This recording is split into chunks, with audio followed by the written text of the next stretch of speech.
Okay, so for my paper, I focused on employee responsibility, and for the case that I chose was the Enron scandal. Enron was a energy trading and utilities company that was founded in Houston, Texas. This company inflicted one of the most extensive accounting frauds in history. But for 6 consecutive years prior, this company was named America's most innovative company and was reaching dramatic heights but fell hard when they were convicted of obstructing injustice. Things started to turn for this company when millions of dollars were considered a loss and billions of dollars were getting written off.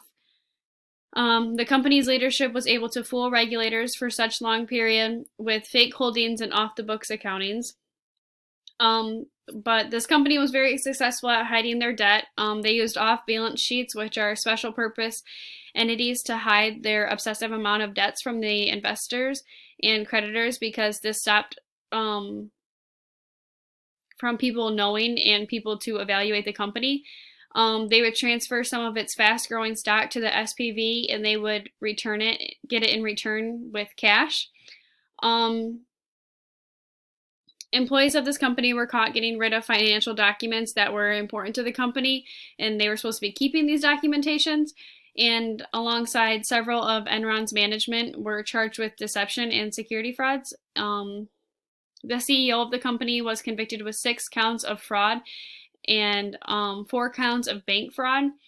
Many executives of this company were charged with different types of fraud and spent many years in prison alongside huge fines that they owed to the company and the government.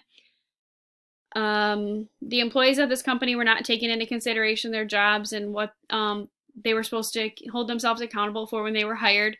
They were conducting illegal actions, and the consequences was the billions of dollars the company had to pay its creditors following all the fraud that happened. The responsibilities of these employees was not taken seriously, and the financial department was lacking efficiency and honesty within their employees. The two possible solutions that I thought of when considering moral principles was they should have been honest about their finances from the beginning instead of trying to hide them, as well as they should have taken the consideration of their future of their company before they decided to lie and manipulate people that were supposed to be evaluating their company. They should have gotten help in weak areas, and this would have benefited the way that their company was viewed by the public. The two solutions that I thought of was when I took into consideration the role of the CPA, which was put into place with the Securities Act of 1933, to independently audit those books. The breakdown of this process occurs when CPAs maintain continuous relationships with client firms for many decades and believe they cannot afford to withdraw from an account in instances where the managers do not follow generally accepted accounting principles. Another solution would be focusing on the accounting standard for business enterprise. It would have truly reflected Enron's real financial situation. It could have found problems in their finances in time for it to be fixed, and it could have ensured profits for the investor and employee. The two objections to this solution, however, are the law has many holes with company holes which companies use to increase profits, and Enron had a sophisticated company structure, so it was difficult to make auditing clear.